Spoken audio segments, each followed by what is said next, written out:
Hi, and welcome to another edition of Give Me a Word, where we take a verse out of the Bible and kind of do a deep dive and dig down a little bit, pull out a word or two, and hopefully allow it to kind of blow up and expand the meaning of the verse in such a way that the verse becomes more meaningful, but also we learn how it applies to our life.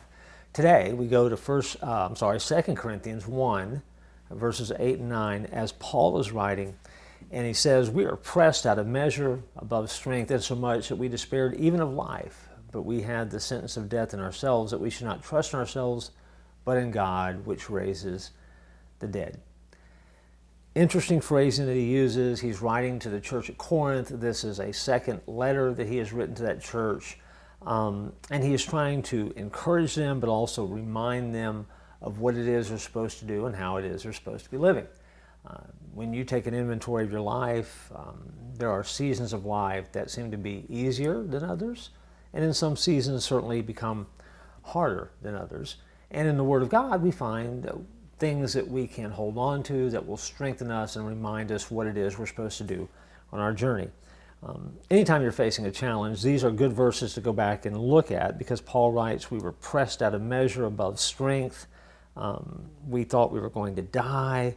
We had the sentence of death looming over us, and we knew we couldn't trust in ourselves, but we had to trust in God instead."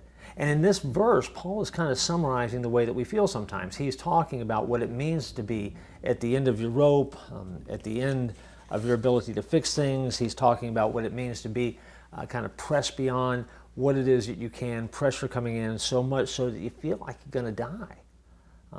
That means he can relate to us as the reader today in those situations where the stress is so great we feel like we just can't go on. But then he doesn't stop there. He uses a word in here where he talks about that there was a sentence, a death sentence. It's a Greek word, krino, and it's a word that refers to a jury who had just handed down the final sentence in a court of law. So it was a result of a court trial.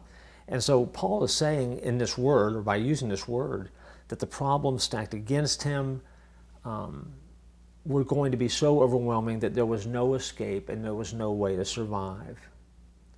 And so he is putting a exclamation point, if you want, on the finality of the bigness of the problem.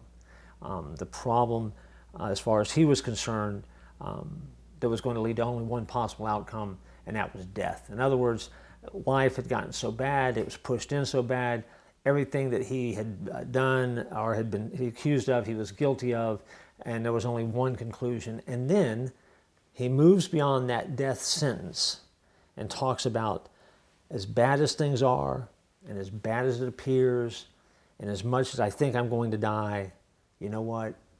I'm going to be able to carry on, because God is going to rescue me and give me the strength that I need to do what needs to be done. In the midst of struggles, and there are people struggling all around you right now, and maybe you're in the midst of struggles, it is important to remember, one, that Paul, as a writer, understood that and shared. There are days that you just feel like you can't go on. He also was very honest about the fact that he was guilty of all of those things that could separate him from God. No doubt about it. He deserves death. But beyond that, the reason that he could keep pushing on and keep moving on in spite of being worthy of a death sentence is because of that amazing, abundant grace that's found in Jesus. And because of that, he could carry on, because God would give him strength. In that, we are reminded that in the first century, life was tough. In this century, life is tough.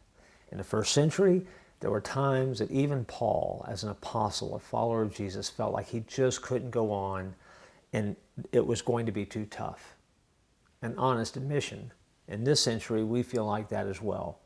But also a reminder that comes all the way from that first century and echoes and bounces off the wall of time to remind us that we can keep going on, because it's not us that's doing the heavy lifting.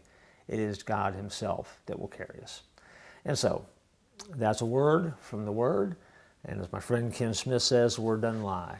And so we will look forward to getting together next time here, and we'll look for another word and Give Me a Word.